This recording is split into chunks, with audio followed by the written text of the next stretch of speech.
क्या आप आने वाला चुनाव लड़ना चाहते हैं, लेकिन चुनाव जीतेंगे कैसे? हमने इन हस्तियों के किए हैं सर्वे। संपर्क कीजिए कमलकांत 9910131238। आज हरियाणा प्रदेश की राजनीति में एक नया घटनाक्रम घटित हुआ जब जननायक जनता पार्टी के बरवाड़ा से विधायक और पूर्व में जो बीजेपी के नेता रहे हैं जोगीराम सिहाग ने भारतीय जनता पार्टी को इस लोकसभा चुनाव में अपना समर्थन देने की बात कही। जोगीराम सिहाग पिछले कई दिनों से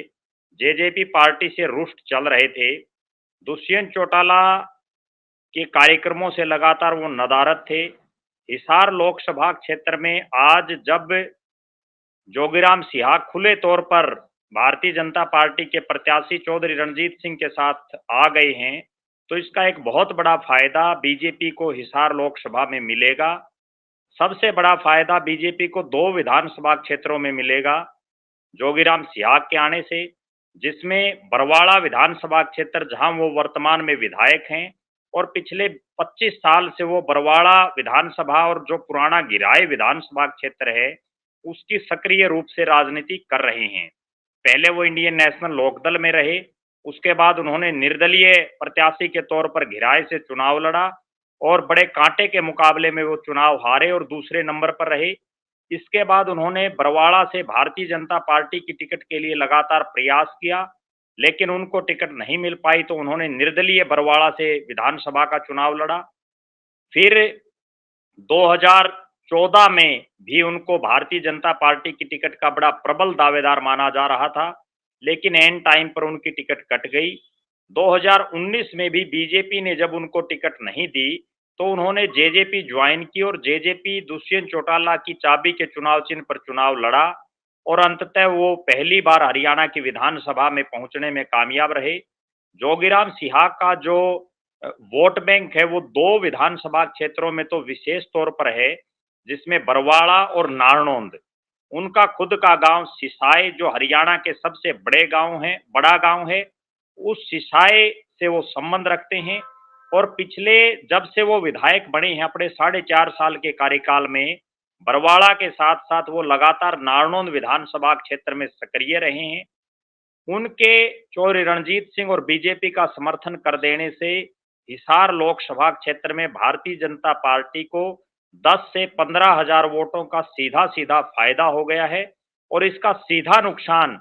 कांग्रेस के प्रत्याशी जयप्रकाश जेपी को होगा, क्योंकि जिन क्षेत्रों में जोगीराम सिहाग का अपना प्रभुत्व है उन्हीं क्षेत्रों में जयप्रकाश जेपी को वोट मिलने की एक उम्मीद थी, लेकिन वो उम्मीद भी अब उनकी धराशायी होती हुई दिखाई दे रही है। इसके अलावा एक बहुत बड़ा वोट बैंक सातबास जो हांसी विधानसभा क्षेत्र में आता है, मलिक गोत्र का बाहुल्य है और जहां जोगीराम सिहाग का अपना खुद का एक प्रभाव है, क्योंकि वहां ही वो उसी सातबास की धरती पर जो है बढ़े पले बढ़े और वहीं उन्होंने जो है अपना बचपन गुजारा, तो निश्चित रूप से उस क्षेत्र में भी आज भी लोग उनके साथ जुड़े हुए हैं। कुल मिलाकर के कहा जा सकता है कि जेजेपी के पास जो बचा खुचा हिसार लोकसभा क्षेत्र में कुछ बचा हुआ था, उसका भी एक बहुत बड़ा डेंट आज जोगीराम सिहाग उन पर मार के गए हैं और निश्चित रूप से जोगीराम सिहाग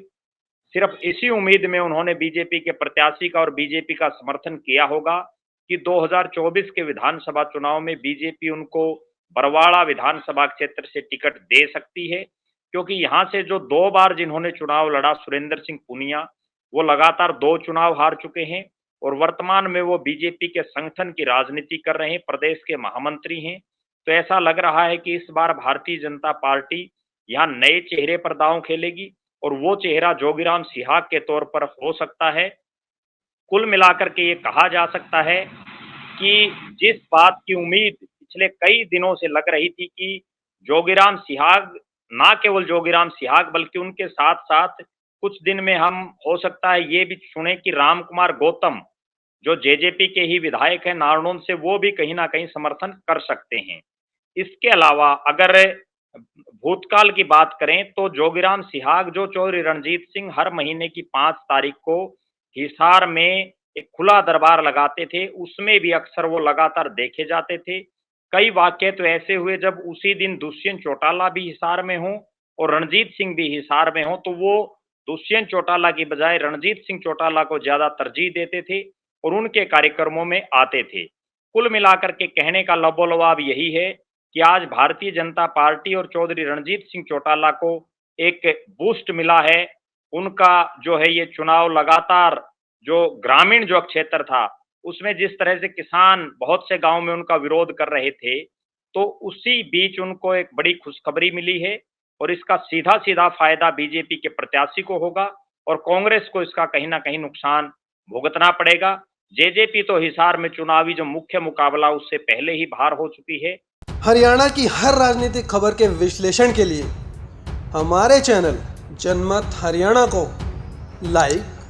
शेयर और सब्सक्राइब करना ना भूलें। साथ ही बेल आइकन को भी प्रेस कर लें ताकि हर वीडियो की अपडेट आप तक पहुंचती रहे।